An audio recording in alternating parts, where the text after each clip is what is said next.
Ladies and gentlemen, the Nobel Anniversary celebration takes on a special significance this year, when after a deadly struggle of many years, we are at peace again, or what we are supposed to consider as peace.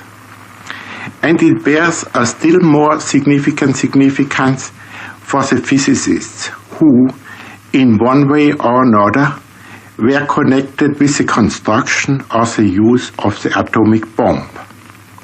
For these physicists find themselves in a position not unlike to that of Alfred Nobel himself. Alfred Nobel invented the most powerful explosive ever known up to his time, a means of destruction par excellence. In order to atone for this, in order to relieve his human conscience, he instituted his awards for the promotion of peace and for achievements of peace. Today, the physicists who participated in forging the most formidable and dangerous weapon of all times are harassed by an equal feeling of responsibility, not to say guilt. We cannot desist from warning and warning again. We cannot and should not slacken in our efforts to make the nations of the world, and especially their governments, aware of the unspeakable disaster they are certain to provoke, unless they change their attitude toward each other and towards the task of shaping the future.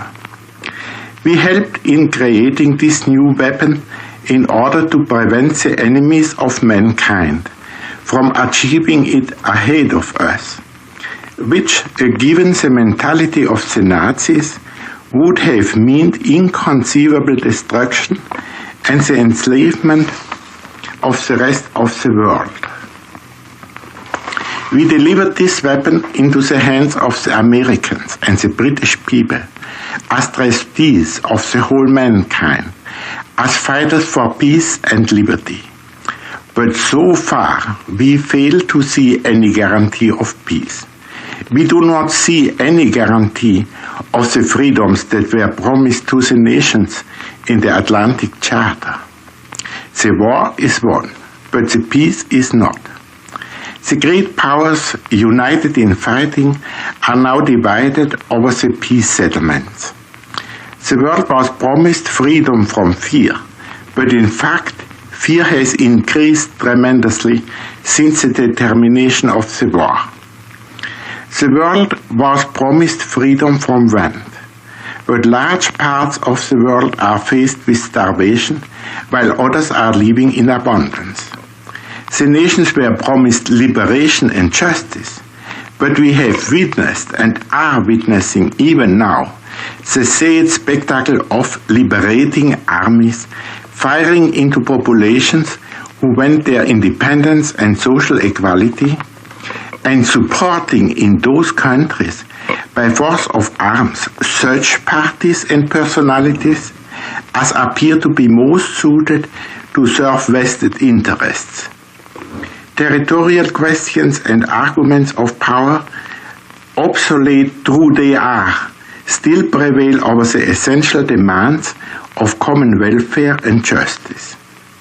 Allow me to be more specific about just one case, which is but a symptom of the general situation, the case of my own people, the Jewish people.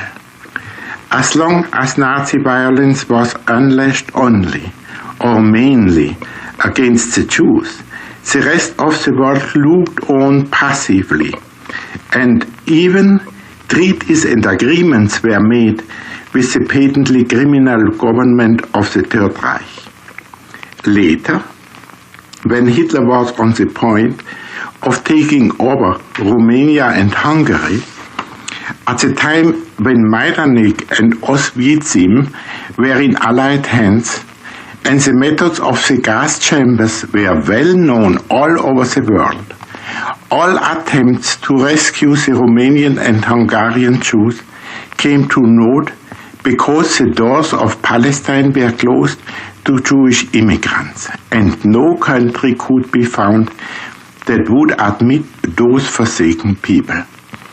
They were left to perish like their brothers and sisters in the occupied countries. We shall never forget the heroic efforts of the small countries, of the Scandinavian, the Dutch, the Swiss nations, and of individuals in the occupied parts of Europe who did all in their power to protect Jewish lives.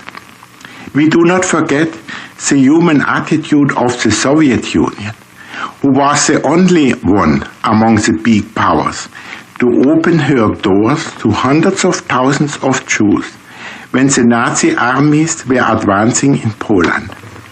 But after all that had happened, and was not prevented from happening, how is it today? While in Europe territories are being distributed without any qualms about the wishes of the people concerned, the remainders of European Jewry, 1/5 of its pre-war population, are again denied access to their heaven in Palestine and left to hunger and cold and persisting hostility. There is no country even today that would be willing or able to offer them a place where they could live in peace and security. And the fact that many of them are still kept in degrading conditions of concentration camps by the Allies gives sufficient evidence of the shamefulness and hopelessness of the situation. These people are forbidden to enter Palestine with reference to the principle of democracy. But actually, the Western powers in upholding the ban of the white paper are yielding to the threats and the external pressure of 5 vast and underpopulated Arab states. It is sheer irony when the British Foreign Minister tells the poor lot of European Jews they should remain in Europe because their genius is needed there, and, on the other hand, advises them not to try to get at the head of the queue, lest they might incur new hatred and persecution. Well, I am afraid they cannot help it. With their 6 million dead, they have been pushed at the head of the queue of Nazi victims, most against their will.